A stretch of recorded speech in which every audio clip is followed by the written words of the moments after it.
তো ফার্স্টলি আসে হচ্ছে বোরের পরমাণু মডেল। হুম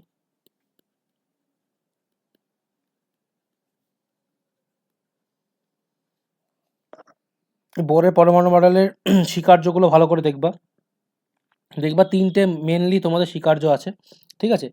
এক নাম্বার যে প্রাইমারি স্বীকার্য সেটা হচ্ছে যে দেখবা লেখা আছে, এই অ্যাজ ইট ইজ মনে রাখবা ওটাকে, যে কোনো পরমাণুর মধ্যে স্থিত ইলেকট্রনের আবর্তনের জন্য যে কক্ষপথগুলি আছে সেই কক্ষপথগুলিকে বলা হয় অনুমোদিত কক্ষপথ, ঠিক আছে। আর যখন কোনো ইলেকট্রন ওই অনুমোদিত কক্ষপথে আবর্তন করে তখন সেটি কোনো শক্তি বিকিরণ বা শোষণ করে না। কি বললাম, যে পরমাণুর মধ্যস্থিত যে ইলেকট্রন আছে সেই ইলেকট্রনগুলো আবর্তন করার জন্য যে কক্ষপথ আছে সেই কক্ষপথগুলোকে বলা হয় অনুমোদিত কক্ষপথ। আর ইলেকট্রনগুলো যখন ওই অনুমোদিত কক্ষপথে আবর্তন করে তখন সে কোনো রকম শক্তি শোষণ বা বিকিরণ করে না, ঠিক আছে। এটা হলো এক নাম্বার, একদম ইজি। দ্বিতীয় নাম্বার স্বীকার্য হচ্ছে যে কোনো একটা ইলেকট্রন যখন একটা যে কোনো অনুমোদিত বা স্থায়ী কক্ষপথ থেকে অন্য একটা অনুমোদিত বা স্থায়ী কক্ষপথে যায়, এই যে যাওয়া মানে নিচ থেকে ওপরে বা ওপর থেকে নিচে যাওয়া, এই যাওয়াটাকে আমাদের এই একটা ভাষায় বলা হয়, ফিজিক্সের ভাষায় বলা হয় সংক্রমিত হওয়া, ঠিক আছে। তো দেখবা সেটা লেখা আছে যে কোনো ইলেকট্রন যদি একটা স্থায়ী কক্ষপথ থেকে অন্য একটি স্থায়ী কক্ষপথে সংক্রমিত হয়, ঠিক আছে, তো এই সংক্রমণের সময় কি হয়, যে তড়িৎচুম্বকীয় বিকিরণ নিঃসৃত হয় বা শোষিত হয়, ঠিক আছে। এবার যদি লোয়ার কক্ষপথ থেকে আপার কক্ষপথে যায় তাহলে আবার অবভিয়াসলি কি হবে, নিচ থেকে ওপরে উঠতে গেলে শক্তি শোষণ করবে। আর যদি আপার কক্ষপথ থেকে লোয়ার কক্ষপথে আসে তাহলে পরে শক্তি বিকিরণ করবে, ঠিক আছে। এটা হচ্ছে সেকেন্ড।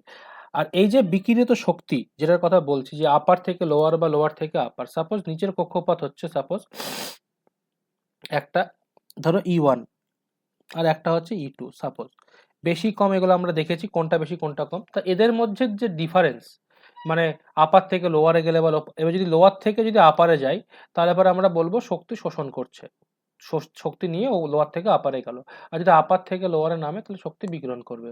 তো এদের মধ্যেকার যে ডিফারেন্স, যদি আমি E1 ডিফারেন্স E2 বের করি শক্তির, সেটা সমান সমান হচ্ছে এইচ নিউ। এখানে নিউটা কি, যে যে শক্তি বিকিরণ করবে সেই শক্তি যে কম্পাঙ্ক, মানে তড়িৎচুম্বকীয় বিকিরণ করছে সেই সেই তড়িৎচুম্বকীয় বিকিরণের কম্পাঙ্ক হচ্ছে নিউ, ঠিক আছে। তো এইটাকে আর একটা নাম আছে সেকেন্ডটাকে বলা হয় বোরের কম্পাঙ্ক শর্ত, ঠিক আছে। তো যদি কোনো সময় পরীক্ষায় বলে যে বোরের পরমাণু মডেলের বোরের কোয়ান্টাম শর্তটি কম্পাঙ্ক শর্তটি লেখো, তখন এই শর্তটা লিখবো। তাহলে দুটো শর্ত আমরা পেলাম, একটা অনুমোদিত কক্ষপথ আবর্তন করার সময় কোনো রকম শক্তি শোষণ বা বিকিরণ করে না। আর সেকেন্ড হচ্ছে যে যদি একটা কক্ষপথ থেকে অন্য কক্ষপথে যখন ওটা সংক্রমিত হবে তখন শক্তি শোষণ বা বিকিরণ করবে, কিন্তু সেই শক্তি শোষণ বা বিকিরণের যে ডিফারেন্সটা হবে সেই ডিফারেন্সটা হবে এইচ নিউ এর সঙ্গে সমান, যেখানে নিউ হচ্ছে যে তড়িৎচুম্বকের কম্পাঙ্কে যে বিকিরণটা করবে সেই বিকিরণের কম্পাঙ্ক, ঠিক আছে। 3 নাম্বার হচ্ছে যে যে কক্ষপথগুলিতে ইলেকট্রনের কৌণিক ভরবেগ এইচ কাটের সঙ্গে সমান হয় বা এইচ কাটের পূর্ণ সংখ্যার গুণিতক হয়, বা কোনো কোনো জায়গায় লেখা থাকে h/2 পাই, ঠিক আছে। এইচ কাট মিনস হচ্ছে h/2 পাই, h/2 পাই, বা এটাকে বলা হয় এইচ কাট, ওকে। তো কি বলছে যে যে কক্ষপথগুলিতে যেগুলো ঘুরছে অনুমোদিত কক্ষপথগুলিতে, এরকম যে কক্ষপথগুলিতে ইলেকট্রনের কৌণিক ভরবেগ এই h/2 এর পূর্ণ সংখ্যার সরল গুণিতক, ঠিক আছে। পূর্ণ সংখ্যার গুণিতক মানে 1 2 3 4 এরকম ভাবে হবে। তো যে সমস্ত কক্ষপথগুলিতে ইলেকট্রনের কৌণিক ভরবেগ h/2 এর পূর্ণ সংখ্যার গুণিতক সেই কক্ষপথগুলিকেই আমরা কি বলবো, একমাত্র অনুমোদিত কক্ষপথ বলবো। তাহলে কি তিনটে শর্ত কি কি হলো, যে এক নাম্বার, যে ইলেকট্রনগুলো যে ঘুরছে সেই ঘুরতে গেলে একটা পার্টিকুলারলি ফিক্স কক্ষপথ লাগে, যে কক্ষপথগুলোকে অনুমোদিত কক্ষপথ বলে, এবং সেই অনুমোদিত কক্ষপথে আবর্তনকালে ইলেকট্রনগুলো কোনো রকম শক্তি শোষণ করে না বা বিকিরণ করে না। নাম্বার টু, যে যখন কোনো একটা কক্ষপথ থেকে কোনো একটা স্থির অনুমোদিত কক্ষপথ থেকে অন্য একটা স্থির বা স্থায়ী কক্ষপথে ইলেকট্রনের সংক্রমণ ঘটে, সেই সংক্রমণটা যখন ঘটবে তখন শুধুমাত্র ইলেকট্রন শক্তি বিকিরণ বা শোষণ করতে পারে। আর এই যে শোষিত বা বিকিরিত শক্তির পরিমাণ, এটা এই যে ডিফারেন্সটা, এই ডিফারেন্সটা হচ্ছে ওই শক্তি পটি দুটোর যে এনার্জি ডিফারেন্স সেটার সঙ্গে সমান হয়। আর সেটা কি, সেটা হচ্ছে এইচ নিউ এর সঙ্গে সমান, যেখানে এইচ হচ্ছে প্ল্যাঙ্ক কনস্ট্যান্ট আর নিউ হচ্ছে যে তড়িৎচুম্বকীয় তরঙ্গের বিকিরণ খুব বের করবে বা শোষণ করবে তার যে কম্পাঙ্ক সেটা হচ্ছে নিউ। আর প্রথমে যে অনুমোদিত কক্ষপথ বলা হয়েছিল সেই অনুমোদিত কক্ষপথ কাকে বলে সেটা থার্ডে উত্তর দেওয়া আছে কি, তো যে কক্ষপথগুলিতে ইলেকট্রনের কৌণিক ভরবেগ h/2π এর পূর্ণ সংখ্যা সরলগুণিতক সেই কক্ষপথগুলি হলো একমাত্র অনুমোদিত কক্ষপথ। এই ৩ নম্বর শর্ত থেকে আসে কৌণিক ভরবেগ। কৌণিক ভরবেগ মানে হচ্ছে যেটাকে L দিয়ে প্রকাশ করি। তো n-তম কক্ষপথের জন্য আমরা Ln দিচ্ছি। তো সেটাকে আমরা লিখতে পারি mvr, তাহলে mvn/rn মানে n-তম কক্ষপথের ব্যাসার্ধ হচ্ছে r, n-তম কক্ষপথে ইলেকট্রনের বেগ হচ্ছে v আর এটা হচ্ছে ইলেকট্রনের মাস। তাহলে mvn/rn হবে n-তম কক্ষপথে হচ্ছে পূর্ণ সংখ্যা সরল গুণিতক n-তম কক্ষপথে nh/2π। ঠিক আছে, যেটাকে আমরা nh কাটা অনেক সময় বলি যে mvr = nh কাট। যেখানে এই যে এনটা, এই এন এটাকে বলা হয় প্রিন্সিপাল কোয়ান্টাম নাম্বার।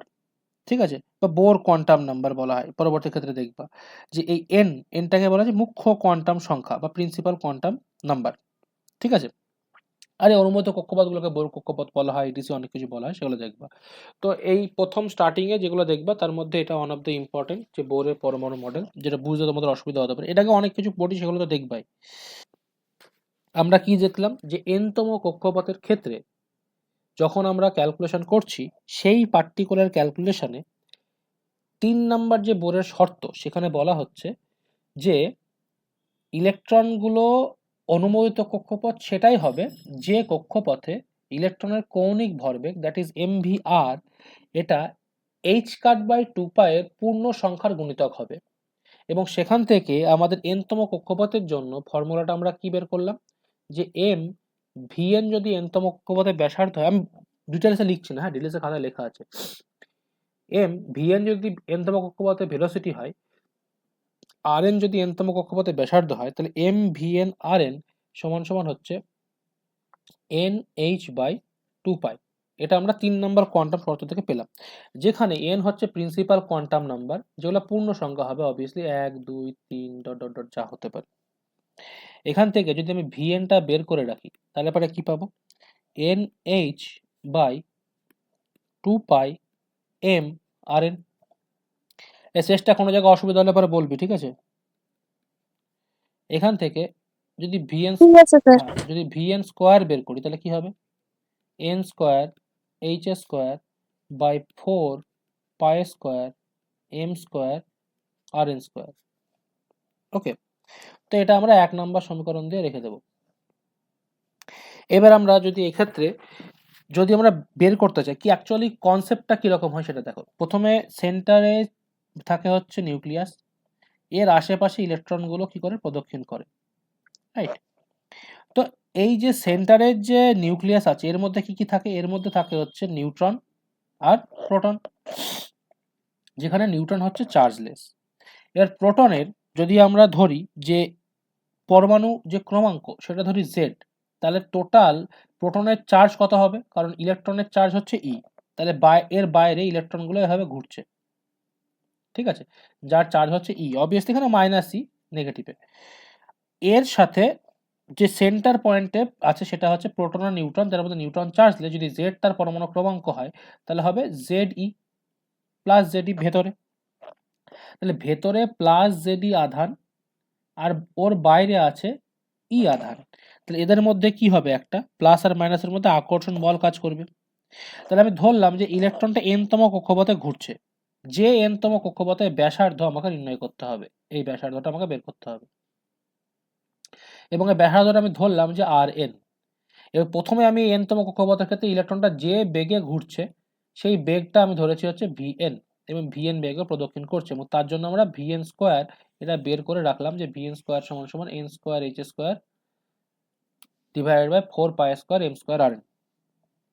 ঠিক আছে, এবার তাহলে n-তম কক্ষপথে এই যে ইলেকট্রনটা আছে, এই ইলেকট্রন এবং যে নিউক্লিয়াস এদের মধ্যে স্থির তড়িৎ আকর্ষণ বল কি হবে, n-তম কক্ষপথে ইলেকট্রন এবং নিউক্লিয়াসের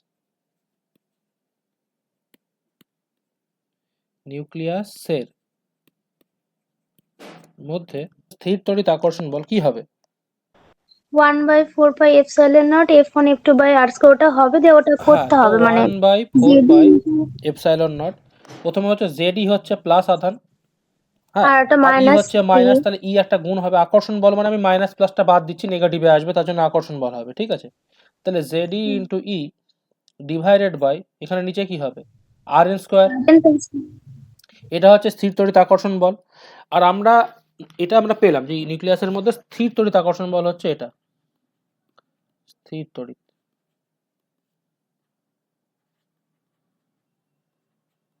আকর্ষণ বল।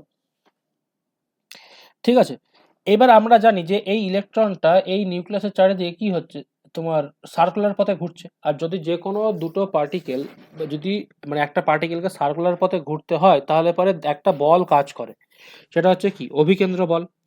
তাহলে পরে এর মধ্যে ক্রিয়াশীল অভিকেন্দ্র বলের পরিমাণ কি হবে, আমরা জানি এম ভি স্কোয়ার বাই আর। তাহলে এন তম কক্ষপথে আমরা ভেলোসিটি কত ধরেছি, ভি এন। তাহলে এর জন্য অভিকেন্দ্র বল কত হবে,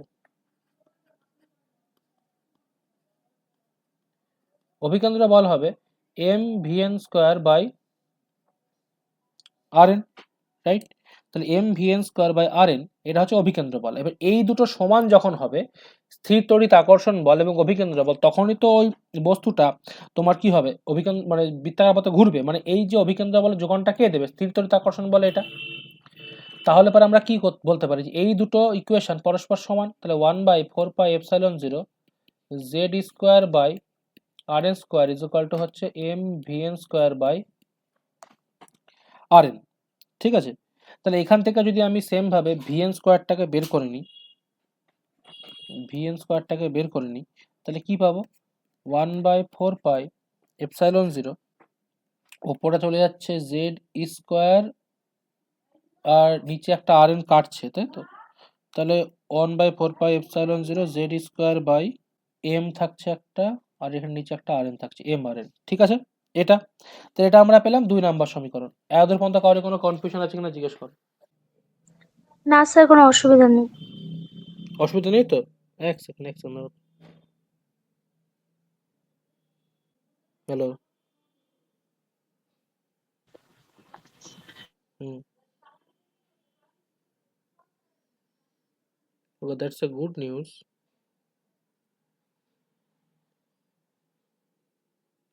Okay,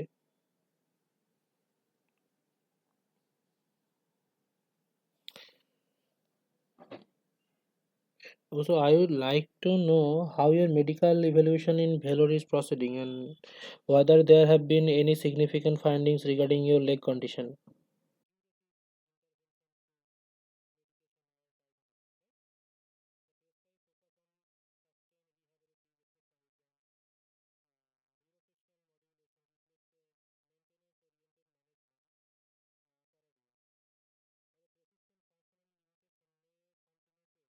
The long-term outlook appears. Yeah, absolutely. So your observation is well understood.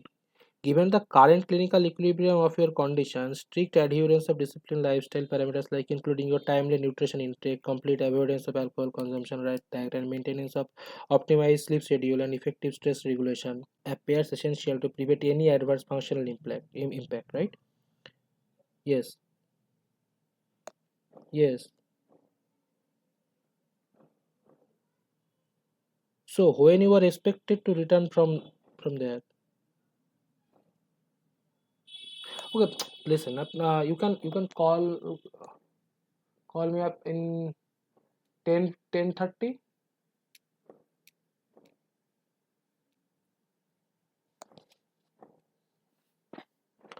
এই এক সেকেন্ড, আমি পরে কথা বলছি। হ্যাঁ, এক সেকেন্ড দাঁড়াতে, আমি অন হচ্ছে, একটুখানি হোল্ড কর।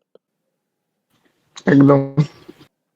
তো 1 নাম্বার সমীকরণ আমরা পেয়েছিলাম, দেখো ভি এন স্কোয়ার সমান সমান N square H square by 4 pi square M R N square. ঠিক আছে, আর 2 নাম্বার আমরা সমীকরণ পেলাম যে 1/4πε0 Z square by M R N. ঠিক আছে, এবার যদি 1 আর 2 দুটোতে আমরা বের করেছি হচ্ছে ভি এন স্কোয়ারের ভ্যালু। ঠিক আছে, এই দুটো যে ভি এন স্কোয়ারের ভ্যালু আমরা বের করলাম, এই দুটো ভ্যালুকে যদি আমরা ইকুয়াল করি তাহলে কি হবে আমাদের, প্রথমে 1 নম্বরে কি ছিল 1/4πε0 Z square by M R N equal to, ওপরে কি ছিল দেখো, N square H square by 4 pi square M square R N, মানে হচ্ছে N square H square divided by 4 pi square M square R N square. এই দুটো 1 আর 2 equal, কারণ দুটোই হচ্ছে ভি এন স্কোয়ার। এবার এখান থেকে আমরা ডিরেক্টলি কি বের করতে পারবো, আর এন বের করতে পারবো। তাহলে দেখো এখানে আর এন আছে, এখানে কি কি কাটবে দেখো, এখানে এই একটা আর এন এর সঙ্গে এই একটা আর এন কেটে যাবে। ঠিক আছে, এই একটা এম এর সঙ্গে এই একটা এম কেটে যাবে, ওকে। এই 4 এর সঙ্গে এই 4 কেটে যাবে, এই পায়ের সঙ্গে এই একটা পাই স্কোয়ার কেটে যাবে। আর কিছু কাটছে? আর কিছু কাটছে না। তাহলে আমাকে বের করতে হবে আর এন। তাহলে আর এনটাকে আমি এদিকে দিয়ে দিই। তাহলে এখানে চলে যাবে কি, ওপরে চলে যাবে এই এপসাইলনটা এদিকে চলে যাবে। তাহলে পড়ে থাকলো কি epsilon N square H square ওপরে,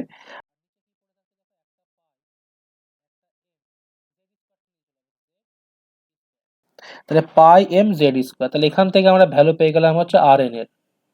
এই আর এনটা অ্যাকচুয়ালি কি, অর্থাৎ এন তম কক্ষপথের যে ব্যাসার্ধ সেই ব্যাসার্ধটা হচ্ছে আর এন।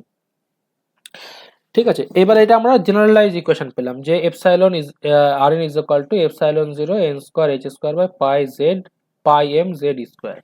এবার যদি এইখানে আমরা হাইড্রোজেন পরমাণুর ক্ষেত্রে বের করি, যেটা পরীক্ষাতে আমাদের বের করতে দেবে, যে হাইড্রোজেন পরমাণুর ক্ষেত্রে যদি এন তম কক্ষপথের ব্যাসার্ধ আমাদের বের করতে হয়, তাহলে হাইড্রোজেন পরমাণুর ক্ষেত্রে জেড ইজ ইকুয়াল টু কি হয়, 1 হয়। 1 হবে। হ্যাঁ, তাহলে সেখানে আমি বসিয়ে দেবো যে আর এন এন তম কক্ষপথের ব্যাসার্ধ হাইড্রোজেন পরমাণুর ক্ষেত্রে কি হবে, শুধুমাত্র জেড এর জায়গায় 1 হয়ে যাবে। তাহলে epsilon 0 N square H square by pi m square. এটা বেরিয়ে গেল হাইড্রোজেন কক্ষপথের ক্ষেত্রে আমার এন তম কক্ষপথের ব্যাসার্ধ হাইড্রোজেন পরমাণুর ক্ষেত্রে। এবার এখান থেকে ভালো করে যদি লক্ষ্য করে এখানে ছোট ছোট অঙ্ক দিতে পারে। এখান থেকে দেখো একটা জিনিস ভালো করে লক্ষ্য করে, যে এখানে আর এন প্রপোর্শনাল টু কি আছে, এন স্কোয়ার আছে, তাই না? কিন্তু পরবর্তী ক্ষেত্রে আমরা দেখবো এখানে চেঞ্জ হবে কিছু কিছু। এবার এখানে যে ভ্যালুগুলো আছে সেই ভ্যালুগুলো যদি পুট করি, যেরকম এপসাইলনের ভ্যালু কত, 8.854 ইন্টু 10⁻⁻, কত, 12। 12। তারপরে যদি ভ্যালু বের করে আমি শুধুমাত্র যদি বের করতে চাই যে 1 নাম্বার কক্ষপথের ব্যাসার্ধ, মানে n is equal two 1, H এর ভ্যালু প্ল্যাঙ্ক কনস্ট্যান্ট কত, ওই 6.63 6.63 ইন্টু 10⁻34। ইউনিটগুলো মনে রাখবো, এটা জুল সেকেন্ড, ঠিক আছে? এটা হচ্ছে, ওটা ওই হ্যাঁ ফ্যারাড পার মিটার। হ্যাঁ। তারপরে ই এর ভ্যালু আমরা জানি কত, 1.6 10⁻19। এম এর ভ্যালু আমরা জানি কত, 9.1 10⁻31। 31 কেজি। পায়ের ভ্যালু আমরা জানি 3.14।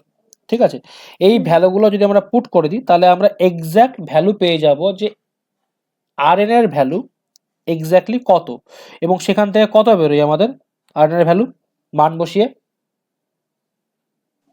0.53 এরকম, মানে অ্যাংস্ট্রম করলে ওখানে হয়ে যাবে। 0.53 ইন্টু 10⁻10 মিটার। কেন আছে অ্যাংস্ট্রম? সবগুলো আমরা এসআই বসিয়ে তাহলে মিটারে পাবো। তো এটা সমান সমান দাঁড়ায় হচ্ছে আর এন সমান সমান 0.53 অ্যামস্ট্রং। ঠিক আছে, এইবার এই যে ইকুয়েশনটা আমরা বার করলাম, এই R N is equal to hydrogen পরমাণুর ক্ষেত্রে এই ইকুয়েশনটা, ঠিক আছে, এই ইকুয়েশনটা যেটা বার করলাম, এই ইকুয়েশনে যদি আমি অন্য একটা রূপ বার করি, যে সাপোজ আমি এন তম কক্ষপথের জায়গায় 1 নাম্বার কক্ষপথ যেটা আছে মানে R1, সেটাকে আমরা ধরছি A0 ধরলাম আমি। আর সেটা কখন হবে, যখন n ইজ ইকুয়াল টু 1, তখনই হবে R1 is equal two A0। তাহলে সেই ক্ষেত্রে A0 এর ভ্যালু কত দাঁড়াবে, এপসাইলন 0 থাকবে, এইচ স্কোয়ার থাকবে, n এর ভ্যালু 1 হয়ে যাবে, নিচে কি পড়ে থাকবে, পাই এম স্কোয়ার। আর এই যে A0 এর ভ্যালুটা আমরা বার করছি, এখানে আমি ভুল লিখেছি একটু, এখানে এই জায়গাটায় এটা R1, ঠিক আছে, R1। তো এটারই ভ্যালু বেরোচ্ছে হচ্ছে তোমার 0.53 অ্যামস্ট্রং। তো তোমাদেরকে পরীক্ষা কি বের করতে দিতে পারে, পরীক্ষায় বের করতে দিতে পারে যে বোরের কক্ষপথের যে বেসিক কক্ষপথ n ইজ ইকুয়াল টু 1, সর্বনিম্ন কক্ষপথ, তার ভ্যালু বের করো, তখন এভাবে বের করবা। বা বলতে পারে হাইড্রোজেন পরমাণুর ক্ষেত্রে n তম কক্ষপথের ব্যাসার্ধ নির্ণয় করো, তখন এটুকু হবে। যদি হাইড্রোজেন পরমাণুর ক্ষেত্রে n তম কক্ষপথের ব্যাসার্ধ নির্ণয় করতে দেয় এবং সেখানে যদি 2 নাম্বার দেয়, তাহলে তুমি এখান থেকেও শুরু করতে পারো, এখান থেকে ডিরেক্টলি। আর যদি মনে করো যে টাইম কম আছে, তাহলে পরে তুমি যদি মনে করো শর্টকাটে করবে, 1 নাম্বার দিচ্ছে, তাহলে এখান থেকে শুরু করতে পারো। যে আমরা জানি জেনারেলাইজ ইকুয়েশন এটা, তাহলে হাইড্রোজেন পরমাণুর ক্ষেত্রে 1 হয়ে যাবে সেখান থেকে, তাহলে 1 নাম্বার পাবা। আর 2 নাম্বার দিলে পরে প্রথম থেকে শুরু করতে হবে, ভ্যালুটাকে বসাতে হবে। ঠিক আছে, এবার তাহলে দেখো কারো কোনো কনফিউশন আছে কিনা বলো।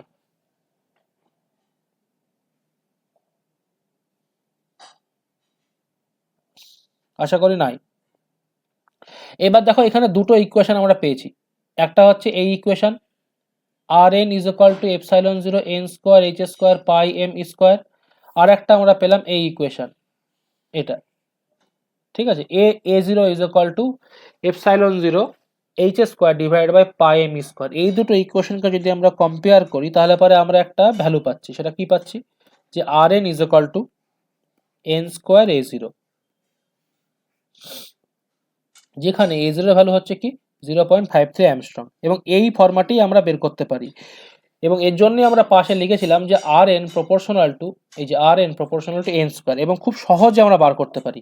কিরকম ভাবে প্রশ্ন দিতে পারে, প্রশ্ন দিতে পারে যে কে এল এম এন কক্ষপথ যেগুলো আছে সেগুলোর ব্যাসার্ধের অনুপাত কত, তাহলে আমরা ডিরেক্টলি বার করতে পারবো।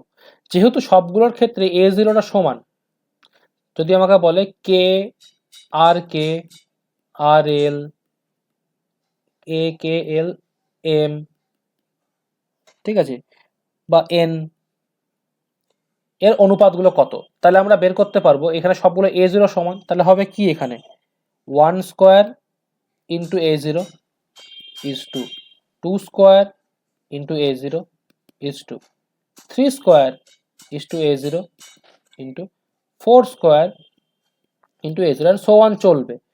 কেন? কারণ কে তম কক্ষপথের ক্ষেত্রে যে প্রিন্সিপাল কোয়ান্টাম নাম্বার এন তার ভ্যালু হয় 1 কে এর ক্ষেত্রে। যখনই এল এর ক্ষেত্রে করব কে এল, তখন এন এর ভ্যালু কত হয়ে যাবে 2। যখন আমরা কে এল এম এর ক্ষেত্রে করব তখন এন এর ভ্যালু কত হয়ে যাবে 3। যখন এন এর ক্ষেত্রে করব তখন আমার ভ্যালু হয়ে যাবে 4। তো এই ভ্যালুগুলো যে স্কোয়ার করবো আমি, 1 স্কোয়ার 2 স্কোয়ার 3 স্কোয়ার 4 স্কোয়ার, তাহলে কত অনুপাত হয়ে যাচ্ছে 1:4:9:16। এক নাম্বারের কোশ্চেন দেবে, খুব সহজে খুব ইজিলি বের করা যায়, ঠিক আছে, যেখানে এন হচ্ছে ইলেকট্রনের মুখ্য কোয়ান্টাম সংখ্যা। তাহলে এখান থেকে তোমাদের দেখতে হবে কি, সিম্পলি দুটো জিনিস দেখলে পারে তোমাদের দেখবে রেডি হয়ে যাবে। দুটো ইকুয়েশনকে আমাকে ইকুয়াল করতে হবে। এক নাম্বার হচ্ছে যেগুলো মাথায় রাখতে হবে, কি কি মাথায় রাখতে হবে, যে m V n r N is equal to n h by 2 pi, ঠিক আছে। এই ইকুয়েশনটা প্রথমে আমি লিখব। এটা হচ্ছে কোনটা, এটা হচ্ছে বোরের যে কোয়ান্টামের যে শর্ত তার 3 নাম্বার যে কন্ডিশন, সেটা হচ্ছে এটা। এবার এই কন্ডিশন থেকে আমি ভিএনটা বার করব, দিয়ে ভিএন এর স্কোয়ার বার করে রাখবো, এখান থেকে একটা ভিএন এর স্কোয়ার পেয়ে যাব। আর একটা কনসেপ্ট আমাকে মনে রাখতে হবে, যে এই যে ঘুরছে, এই ঘোরার সময় সেন্টারে থাকছে নিউক্লিয়াস যার চার্জ হচ্ছে জেডি প্লাস, আর বাইরে থাকছে ইলেকট্রন যার চার্জ হচ্ছে ই মাইনাস। তাহলে প্লাস আর মাইনাসের মধ্যে এটা কি হবে, স্থির তড়িৎ আকর্ষণ বল কাজ করবে, এবং সেই আকর্ষণ বলটাই এই ইলেকট্রনটাকে ওই বৃত্তাকার পথে ঘোরার জন্য অভিকেন্দ্র বলে যোগান দেবে। তাহলে ইলেকট্রনটার ভর যদি এম হয় আর ইলেকট্রনটা যদি ভিএন বেগে আর এন ব্যাসার্ধের কক্ষপথে ঘোরে, তাহলে এর ক্রিয়াশীল বৃত্তাকার পথে ঘোরার জন্য অভিকেন্দ্র বলের মান হবে m v n square divided by R N square, n তম কক্ষপথে। আর এই অভিকেন্দ্র বলটা যোগান দেবে কে, এর দুটির মধ্যে কাজ করা স্থির তড়িৎ আকর্ষণ বল, যেটার মান হচ্ছে 1/4πε0 জেডি মানে Q1 ইন্টু ই মানে Q2 বাই আর স্কোয়ার মানে হচ্ছে আর এন স্কোয়ার, ঠিক আছে। কারো কোনো কনফিউশন আছে? আচ্ছা, m v square by R N square না, m v square by r দিয়ে এইখান থেকেও আমরা কি করব, একটা ভিএন বার করে নেব, ভিএন স্কোয়ার বার করে নেব। এই যে ভিএন স্কোয়ারটার এই যে ভিএন স্কোয়ারটা, এই দুটো ভিএন স্কোয়ারটাকে আমি ইকুয়াল করব। ইকুয়াল করলে পরে আমি আর এন এর ভ্যালু পেয়ে যাব। আর সেই আর এন এর ভ্যালুতে যদি আমি জেড ইজ ইকুয়াল টু 1 বসিয়ে দিই, তাহলে পরে আমি কি পেয়ে যাব, তাহলে পরে আমি পেয়ে যাব হচ্ছে হাইড্রোজেন পরমাণুর ক্ষেত্রে এন তম কক্ষপথে আমার ব্যাসার্ধের মান। এবং সেখান থেকে যদি আমি এন এর ভ্যালু 1 বসিয়ে দিই, তাহলে আমি 1 নাম্বার কক্ষপথে দ্যাট ইজ এ জিরোর ভ্যালু কত হবে সেটা পেয়ে যাব। দেখো কারোরই কোনো কনফিউশন থাকলে পরে বলো।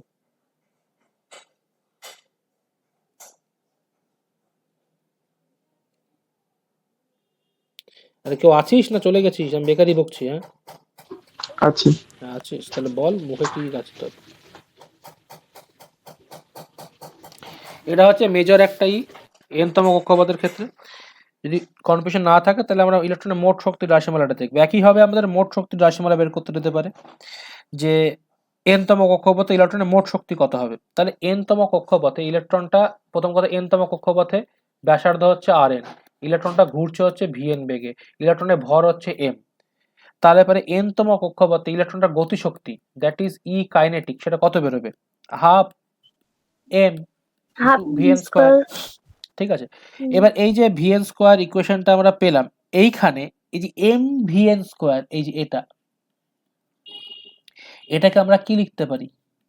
এটাকে আমরা লিখতে পারি half 1/4πε0 Z square by Rn। কি করে? কারণ এখানেই আমি বলেছিলাম দুটো ইকুয়েশন আমাদের মনে রাখতে হবে যে m Vn square by Rn এটা সমান সমান কি 1/4πε0 Z square by Rn square. এই ইকুয়েশনটা আর প্রথম যে কোয়ান্টাম তত্ত্বের যে ফার্স্ট থার্ড নাম্বার যে কন্ডিশন বোরের, সেটা আমাদেরকে মনে রাখতে হবে। ঠিক আছে, তাহলে পরে এই ইকুয়েশনে যদি আমি ভালো করে লক্ষ্য করে দেখো, এই যে m Vn স্কোয়ার আছে, এখান থেকে তো Rnটা কেটে যাচ্ছে এখানে, তাহলে এখানে কি আছে 1/4πε0 জেড স্কোয়ার বাই Rn, এই ভ্যালুটাই আমরা বসেছি। দেখো 1/4πε0 জেড স্কোয়ার বাই Rn। ঠিক আছে, তাহলে এখানে আমরা টা কি পাচ্ছি 1/4πε0 জেড স্কোয়ার বাই Rn। যদি ভ্যালুটা ক্যালকুলেট করি তাহলে কি পাবে? কিছু কাটাকুটি হচ্ছে, কাটাকুটি করা দরকার নেই, এভাবেই রাখবো 1/4πε0 জেড স্কোয়ার বাই 2Rn করে দিলাম। এটা পেয়ে গেলাম আমরা কে। এবার একইভাবে যদি আমাদের ইলেকট্রনের স্থিতিশক্তি বের করতে হয়, তাহলে আমরা স্থিতিশক্তির মান মানে কি জানি? ইপি মানে পোটেনশিয়াল এনার্জি, সেটা হবে 1/4πε0 4πε0 জেড ইন্টু এখানে স্কোয়ার না হবে মাইনাস ই, তাহলে z square by e into কি হবে ডিভাইডেড বাই আর হবে মানে Rn। হ্যাঁ আর এন হবে, আর এন স্কোয়ার না কিন্তু। তাহলে এখানে Q1 এর জায়গায় জেডি, Q2 এর জায়গায় মাইনাস ই, তাহলে 1/4πε0 Z E into minus E divided by R N. তাহলে এখানে কি পাবো minus 1/4πε0 Z square by R N. এটা পেয়ে গেলাম আমরা কি পোটেনশিয়াল এনার্জি। তাহলে ইলেকট্রনের মোট শক্তি কত হবে? এটা হচ্ছে গতিশক্তি, এটা হচ্ছে স্থিতিশক্তি। তাহলে মোট শক্তি কত হচ্ছে? দুটো যোগ করে দুটো দিতে হবে। যোগফল। তাহলে যদি মোট শক্তি বার করি ই টোটাল n তম কক্ষপথের En, সেটা কি হবে K plus EP, that is nothing but 1/4πε0 Z square by 2Rn, আর এখানে মাইনাস করে দিলাম একবারে 1/4πε0 জেড স্কোয়ার বাই Rn। তাহলে এখান থেকে টোটাল যে শক্তি সেটা কি বেরোলো En সমান সমান 1/4πε0 কমন চলে আসলো, জেড স্কোয়ার বাই 2 আছে আর এখানে হাফ আছে 1 আছে, তাহলে কি হবে মাইনাস 1 থেকে হাফ যদি বিয়োগ করা হয় এরকম আছে, এটা হাফ মাইনাস 1, তাহলে কি হবে মাইনাস হাফ হবে না? তাহলে minus 1/4πε0 Z square by 2Rn। 2R আর ওদের মাইনাস। হ্যাঁ, তো এটা হচ্ছে আমার কি টোটাল শক্তি। ঠিক আছে, এবার এখান থেকে কিছু কিছু ছোট ছোট কন্ডিশন যেটা আমাদেরকে মনে রাখতে হবে। কি কি মনে রাখতে হবে ভালো করে দেখো, যেগুলো খুব অঙ্কর ক্ষেত্রে বা ছোটখাটো জায়গার ক্ষেত্রে খুব কাজে দেবে। যেরকম একটা অনির্বাণ এটাকে দিনকে কোশ্চেন দিয়েছিল, যদি ভালো করে লক্ষ্য করে দেখো যে ইপি পোটেনশিয়াল এনার্জি যার ভ্যালু সেটা কার সঙ্গে সমান হচ্ছে ইএন তার ডবল, তাই তো ইপির ভ্যালুটা ইএন এর থেকে ডবল। দেখতে পেয়েছো? কে পোটেনশিয়াল এনার্জি যেটা কাইনেটিক এনার্জি যেটা আছে সেটা কার সঙ্গে সমান? দেখো ইএন এর সঙ্গে সমান কিন্তু নেগেটিভে, তাহলে কে সমান সমান মাইনাস ইএন। ঠিক আছে, এবার এগুলো কেন বলছি, এগুলো কি ক্ষেত্রে কাজে লাগবে? একটা আমাকে কোশ্চেন বোধহয় অনির্বাণ পাঠিয়েছিল, দেখি কোশ্চেনটা আমার কাছে আছে কিনা, এক সেকেন্ড।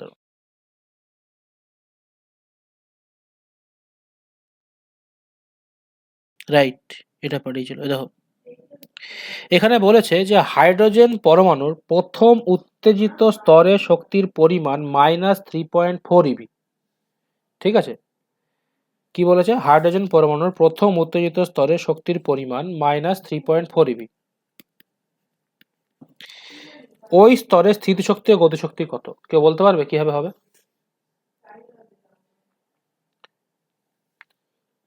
হাইড্রোজেন পরমাণুর প্রথম উত্তেজিত কোশ্চেনটা একবার বলুন। হাইড্রোজেন পরমাণুর প্রথম উত্তেজিত স্তরে শক্তির পরিমাণ -3.4 eV।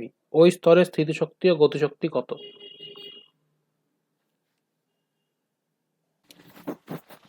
সে ভাগ হয়ে যাবে না 2 দিয়ে? আরে ভাগ হবে, গুণ হবে, ভ্যালু বল আমাকে কত। অ্যান্সার অ্যান্সার আর কিভাবে হলো? আরে বল রে।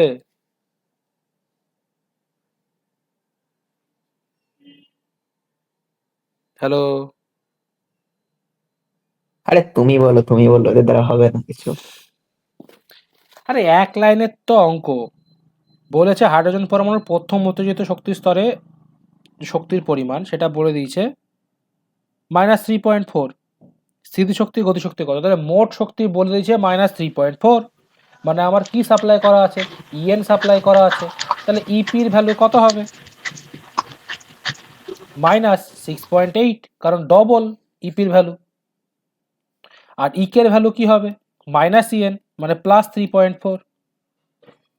তো যদি আমি এগুলা মনে রাখি তাহলে এক লাইনে অঙ্ক হবে। বোঝাতে পারলাম যে কেন জরুরি এই কন্ডিশনগুলো মনে রাখা?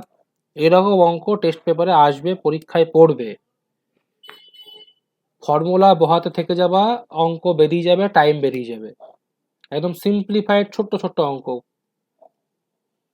কারোর কোনো ডাউট আছে? না স্যার। এটা বুঝতে পারলা কিভাবে হলো?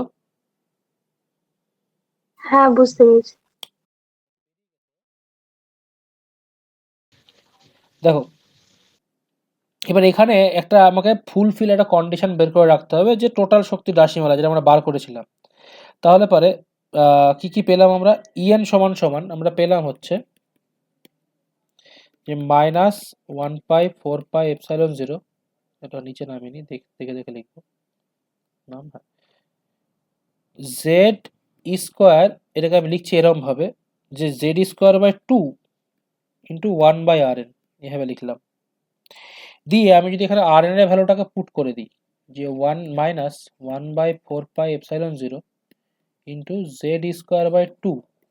আর rn এর ভ্যালু কি ছিল? 1 ডিভাইডেড বাই কি হবে?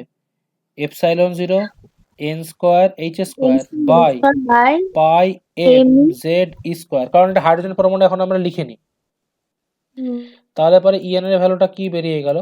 -1/4πε0 z²/2 into pi M Z square divided by ε0 n²h²। এখান থেকে কিছু কাটছে? কিছু কি কাটছে না? কাটছে না, সবই থেকে যাচ্ছে। কিছু তো কাট, এন জেড এইচ, হ্যাঁ একটা কাটছে, পাই কেটে যাবে একটা। এই পাইটা কাটছে, আর কিছু কাটছে না। হুম। তাহলে পরে এখানে ভ্যালুটা কি বেরোলো finally? E n is equal to m থাকছে e² e⁴। আচ্ছা মাইনাস তো থাকছে। আচ্ছা জেড একটা জেড একটা, তাহলে z², উপর নিপটে গেল। নিচে কি আছে? 4×2 = 8, ε0 একটা, ε0 আর একটা, ε0² n²h²। এটা পেয়ে গেলাম আমরা কি? টোটাল শক্তির রাশিমালা। এবার তুমি ভাবো, তোমাকে প্রশ্ন দিয়েছে ওখানে যে টোটাল শক্তি -3.4। কোনো পাগল যদি এই ফর্মুলা যদি তার মাথায় আসে, তার জীবনে অঙ্ক হবে না, ঠিক আছে? কিন্তু অঙ্কটা কত সোজা যদি আমার এই ইন বিটুইন শুধু এইটুকু যদি মনে থাকে, এক লাইনের অঙ্ক। তার জন্য এগুলোকে সড়গড় হওয়ার জন্য এগুলো নিয়ে বারবার প্র্যাকটিস করতে হবে, নাড়াঘাটা করতে হবে, ঠিক আছে? ইকুয়েশনে পুট করতে হবে, দেখতে হবে, তবে আমার মাথায় আসবে, নাহলে আসবে না। তাহলে আমরা এখানে কি পেলাম? ইএন ইজ ইকুয়াল টু পেলাম হচ্ছে m⁴ z² divided by 8ε0 n²h²। এইবার যদি আমাকে বলে যে হাইড্রোজেন পরমাণুর ক্ষেত্রে আপনি বের করুন, তাহলে হাইড্রোজেন পরমাণুর ক্ষেত্রে কি হবে? z ইজ ইকুয়াল টু 1 হয়ে যাবে। তাহলে এখানে ইএন এর ভ্যালুটা কি দাঁড়িয়ে যাবে? মাইনাস, যদি আমি আলাদাভাবে লিখি, 1/4πε0 জেড কি ছিল উপরের ভ্যালুটা 1/4πε0 জেড স্কোয়ার, তাই তো z square by 2 r N, এটা ছিল আর এর ভ্যালুটা পুট না করে। তাহলে এখানে যদি আমি Z is equal two 1 put করে দিই, তাহলে এন এর ভ্যালু কি পাচ্ছি minus 1/4πε0 square divided by 2rn। এইবার এই যে 2rn আছে এটাকে আমরা আলাদাভাবে লিখতে পারি, একটা ফর্মুলা আমরা জানি যে 1/4πε0 square divided by 2 into rn মানে আমরা কি জানি n স্কোয়ার ইন্টু a0, জানি তো? হ্যাঁ, তো আমরা এইভাবে লিখতে পারি। তো এখানে আমরা একটা জেনারেলাইজ ফর্মুলা বার করলাম কার ক্ষেত্রে, হাইড্রোজেন পরমাণুর ক্ষেত্রে n তম কক্ষপথের ক্ষেত্রে ব্যাসার্ধের রাশিমালা, ঠিক আছে, ব্যাসার্ধ বলছি মোট শক্তির রাশিমালা। এবার এখান থেকে বের করতে কি দেয়, বের করতে দেয় যে এক কাজ করুন আপনি সর্বনিম্ন কক্ষপথ যেটা মানে যেটাকে ভূমিস্তর বলা হয় গ্রাউন্ড, সেই ক্ষেত্রে আপনি আমাকে শক্তির রাশিমালা বের করে দেখান। মানে ভূমিস্তরে শক্তির রাশিমালা, এটা সবসময়ের জন্য মাথায় আমরা জানি যে কোনো মানে ইকুয়েশনের ক্ষেত্রে পরমাণুর ক্ষেত্রে ভূমিস্তরের শক্তির রাশিমালা হাইড্রোজেন পরমাণুর ক্ষেত্রে কত হয়, কেউ বলতে পারবে কত হয়? -13.6 ইভি। তো সেই ভ্যালুটা তাহলে এখানে যদি আমাকে ভূমিস্তরের শক্তি বের করতে হয়, মানে আমাকে বের করতে বলছে কে এর ক্ষেত্রে, এবং কে এর ক্ষেত্রে প্রিন্সিপাল কোয়ান্টাম নাম্বার বা মুখ্য কোয়ান্টাম সংখ্যা তার ভ্যালু হচ্ছে n = 1। সেটাকে যদি আমরা পুট করি এখানে তাহলে E = কি হবে 1 হবে, ঠিক আছে।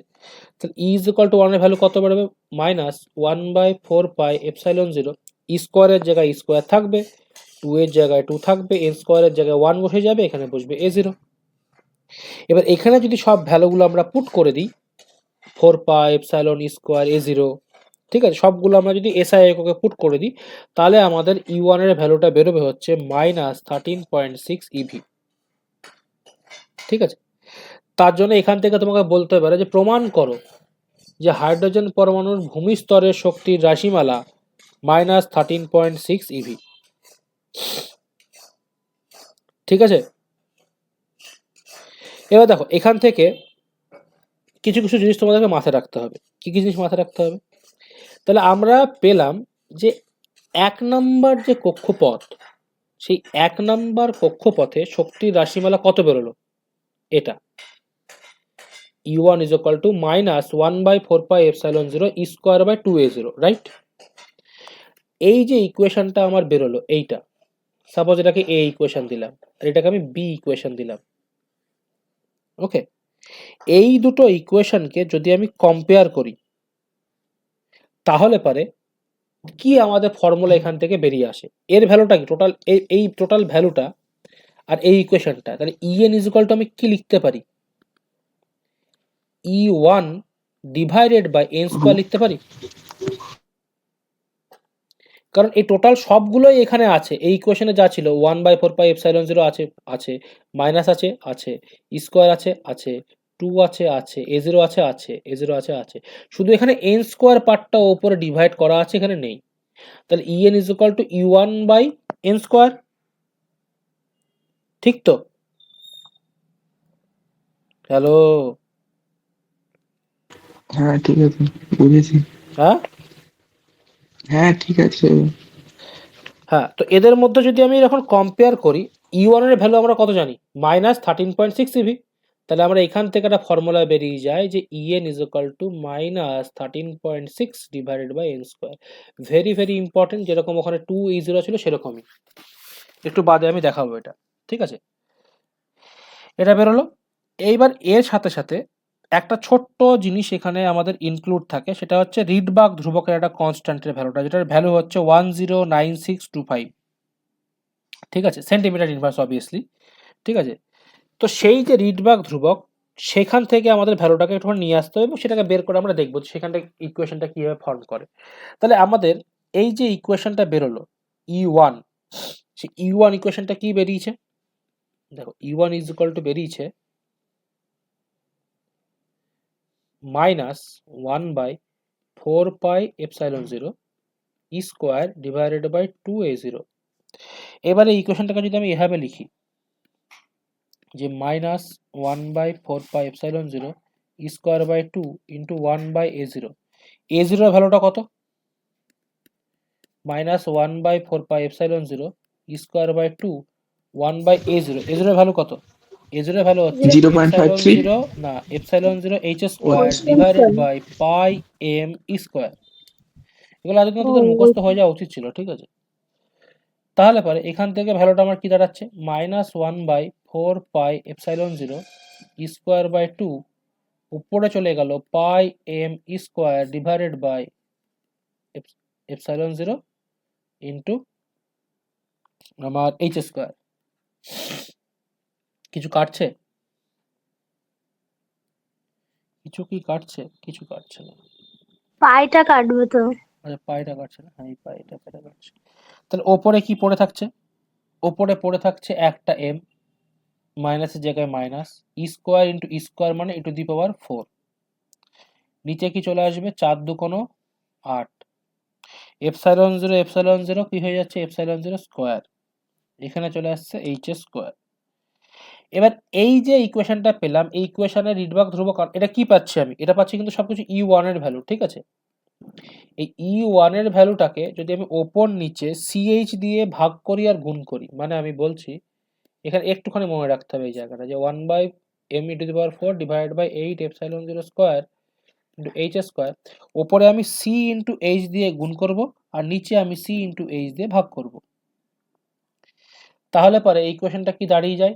Minus m⁴ divided by 8 ε0 square c h এর কিউব ইন্টু ওপরে চলে যাবে ch। তো এই যে ইকুয়েশনটা ফর্ম হলো m⁴ 8 ε0 স্কোয়ার c h এর cube, this is called Rydberg ধ্রুবক, যেটাকে আমরা r দিয়ে প্রকাশ করি। সেখান থেকে আসে E1 is equal to minus R C H. আর এই আরটাই হচ্ছে রিডবার্গ ধ্রুবক, যার ভ্যালু হচ্ছে সিজিএসএ 109625 সেন্টিমিটার ইনভার্স, ঠিক আছে? আর এসআই পদ্ধতিতে কত কেউ বলতে পারবে? 1.09265 ইন্টু 10⁻7 মিটার ইনভার্স, ঠিক আছে? এবার এই যে এখানে আমরা পেলাম E1, এবার আমরা জানি যে EN সমান সমান হয় E1/n²।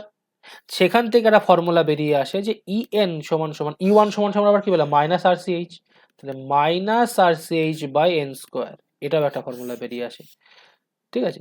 বা একটা ফর্মুলা আগেও বের করেছি আমরা, মাইনাস 13.6 ডিভাইডেড বাই n²। এবার এখান থেকে এগুলো কেন দরকার? এগুলো দরকার হচ্ছে এই জন্য, কারণ পরীক্ষায় কিছু কিছু জায়গায় কোশ্চেন দেয় যে আপনি এক কাজ করুন, কে এল এম এন কক্ষপথগুলির অনুমোদিত কক্ষপথ তার মোট শক্তির আপনি ইকুয়েশন বের করুন কত হবে। তাহলে এখান থেকে আমি ক্লিয়ার কাট দেখতে পাচ্ছি এগুলো টা মাইনাস 13.6 কনস্ট্যান্ট, তাহলে 1/n² ভ্যারি করে। তাহলে আমরা কি লিখতে পারি? 1:1/4:1/9:1/16 এভাবে চলবে। প্রশ্ন হচ্ছে পরীক্ষায় তো এগুলো চলে এসছে, যদি আমি কোশ্চেন পেপার সেট করতাম তাহলে পরে আমি করতাম কি, এখানে কে দিতাম কিন্তু এল দিতাম না, আমি দিতাম কে এম এল এল এরভাবে দিতাম, বা এল দিতাম না পুরোপুরি, দিয়ে বলতাম এর আপনি বের করো, মানে তোমার এই অনুপাত বের করো, সব একবারে 1:4:9 করে চলে আসবে। একবারও দেখবেই না যে এখানে এল মিসিং আছে, কারণ সব মাস্টার শেখাবে ওটা। 1:1/9 হ্যাঁ, তো 1/16 1/4 হবে না, ঠিক আছে? আচ্ছা, আমি এখানে এরকম ভাবে দিব, সবাই মোট শক্তির রাশিমালা বের করে, আমি মোট শক্তি দেবই না। আমি মোট শক্তির বদলে আমি বলবো যে আপনি এক কাজ করুন, এর আপনি গতিশক্তির রাশিমালা বের করুন, কে। দেখ এখনই বলছি, এখনই পারবেনি। কত হবে গতিশক্তির রাশিমালা? মাইনাস ইএন হবে। যে ইকুয়েশন রেশিও গতিশক্তির কে, সাপোজ এখানে এল দিলাম আমি, এল কে এল এম এন, এর গতিশক্তির অনুপাত কত হবে? এর গতিশক্তির অনুপাত। হ্যাঁ,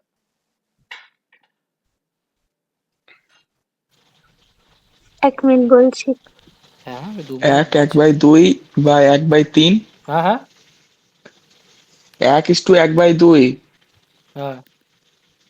ওই তো 1/3, 1/4। আচ্ছা।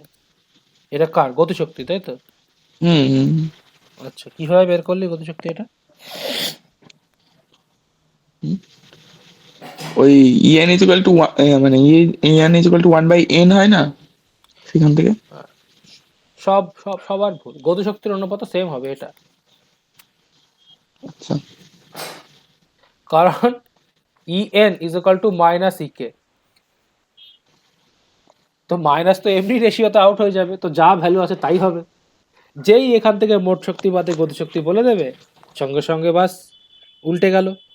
আচ্ছা, যদি এখন আমি বলি যে এখানে এই কে এল এম এন এই যে শক্তির স্তরগুলো আছে, এই শক্তির স্তরগুলোর আপনি স্থিতিশক্তির রাশিমালা বের করুন, মানে রেশিও বের করুন, তাহলে কি হবে? স্থিতিশক্তির রেশিও কিভাবে বের করবে? কত হবে?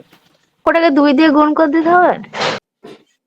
মানে 2 ইন্টু 2/4 ইন্টু 2/9 ইস্টু 2/16, যাই করি না কেন, এটার মানেই তো তাই। আচ্ছা, আচ্ছা। 1:1/4 1/9 1/16। ও, বুঝতে পারলি কি ডিফারেন্স হচ্ছে, কোনখানে কি কোশ্চেন আসতে পারে?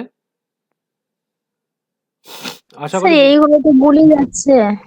কোনগুলো গুলিয়ে যাচ্ছে? এগুলো তো সোজা রে, এগুলো তো গোলানোর কোনো ব্যাপার স্যাপার নাই। এগুলো প্র্যাকটিস করতে তাহলে হবে। পরের দিন এইগুলো দিয়ে অঙ্ক দিয়েন প্রচুর।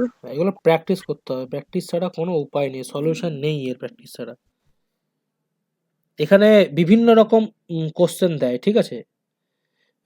ফর অ্যান এক্সাম্পল, কিছু কিছু দেখবি, তোদেরকে আমি একটা প্রমাণ করিয়েছিলাম, যেখানে যে এনতম কক্ষপথ, সেই এনতম কক্ষপথে যে ভেলোসিটির রাশিমালা, সেটা দেখবি বের করে দেখিয়েছিলাম যে vn is equal to c divided by 137 হয়।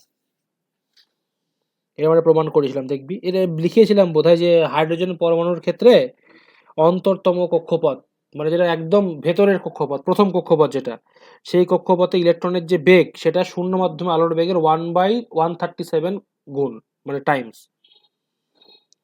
ঠিক আছে, এই ছোট ছোট কোশ্চেন গুলো পরীক্ষায় দেয়। হ্যাঁ, তারপরে তোর ওই মানে রেশিওর সঙ্গে প্রপোর্শনালি কিভাবে হবে, হ্যাঁ, মানে রিডবার্গ ধ্রুবকের ক্ষেত্রে প্রপোর্শনালি কিরকম হবে। আচ্ছা, এখানে আরেকটা জিনিস ইম্পর্টেন্ট এই চ্যাপ্টারে আছে, সেটা আমি বলে দিই, তাহলে পরে মোটামুটি চ্যাপ্টার মেন মেন জিনিসগুলো হয়ে যাবে। সেটা হচ্ছে যে যে শ্রেণীগুলো, এই যে ট্রানজিশন হয় 1 নাম্বার থেকে 2 নাম্বার, 2 নাম্বার থেকে 3 নাম্বার, এই ট্রানজিশনের হিসাবে বিভিন্ন রকম শ্রেণী আসে, ঠিক আছে? তো সেগুলোকে হুম। মনে রাখতে হবে। প্রথম আসে হচ্ছে বামার, তারপরে আসে কি? প্রায় ব্রাকেট। প্রথমে আসে বামার। প্রথমে আসে লাইম্যান। প্রথমে লাইনার লাইম আসে, লাইম্যান না, হ্যাঁ, প্রথমে লাইম্যান, তারপরে তারপরে বামার, তারপর তারপরে বিমান, তারপরে তারপর প্যাসিভ, প্যাশেন, ব্রাকেট। হ্যাঁ, তারপরে ব্র্যাকেট আর প্যাশন, ফান্ড, তারপরে ব্র্যাকেট, তারপরে ফান্ড। হ্যাঁ, তারপরে ফান্ড। তো এইগুলোকেও মনে রাখতে হবে যে এক এক একে নামছে, এখানে 2 থেকে নামছে, 3 থেকে নামছে, 4 থেকে নামছে, 5 থেকে নামছে। ঠিক আছে, ফান্ড মানে 6 থেকে নামছে, 6, 7, 8 এগুলো থেকে নামছে। কোথায় নামছে? কোথায় নামছে? 6, 7, 8 থেকে 5-এ। ভূমিস্তরে। 5-এ মানে নামছে। 6 থেকে একবার নামবে, 5 থেকে একবার নামবে, 4 থেকে একবার নামবে, এভাবে না?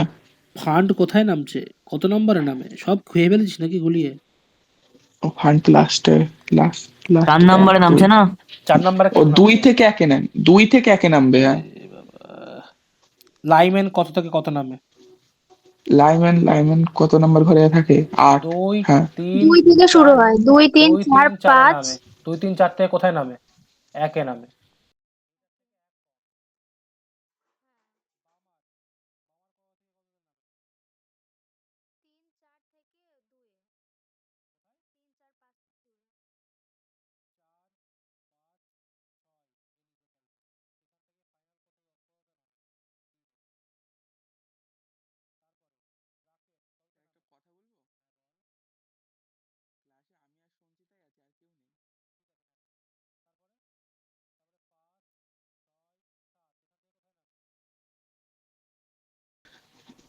ওটা তো 4-এ নামে। 4-এ নামে।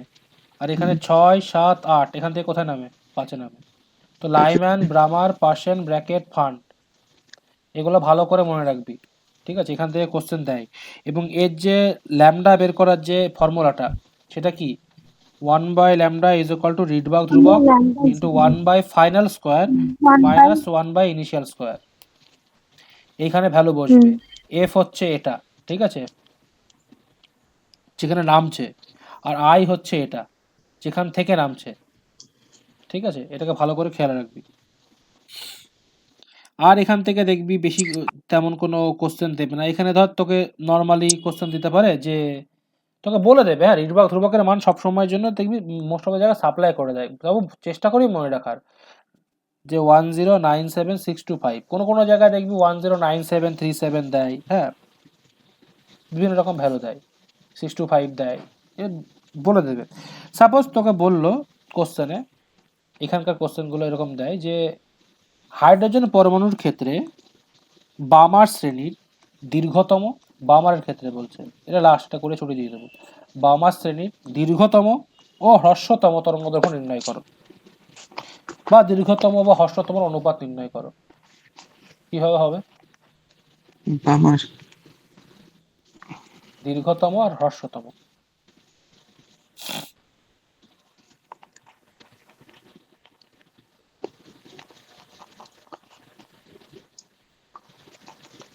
বামার শ্রেণীর দীর্ঘতম এবং হ্রস্বতম তরঙ্গদৈর্ঘ্য নির্ণয় করো।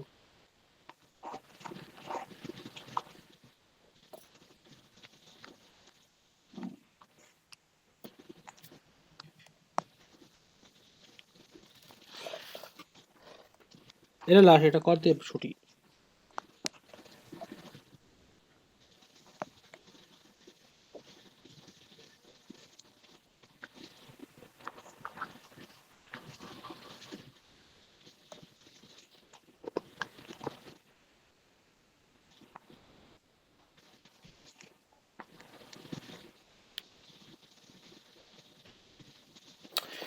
এত কঠিন না, ঠিক আছে। বামার শ্রেণীর তরঙ্গদৈর্ঘ্য যদি ফর্মুলা আমরা লিখি বামারের ক্ষেত্রে, তাহলে 1/λ ইজ ইকুয়াল টু হবে আর r 1/f one square by two, minus 1/i square. এটা তো নর্মাল ফর্মুলা, হ্যাঁ তাই টু, তো? Two square. যেই বামার বলবে ফাইনাল চলে আসবে লাইম্যানে 1, বামারে 2, তাহলে এটা 2 স্কোয়ার চলে 2, আসবে। 2 স্কোয়ার। আর 1/i একে স্কোয়ার। এটা আমার পেয়ে গেলাম বেসিক ফর্মুলা। দীর্ঘ হোক হ্রস্ব হোক আমার দেখার দরকার নাই, যেই বামার বললো, ঠিক আছে। যদি পার্সেন্ট বলে তাহলে পরে এখানে 3 চলে আসবে।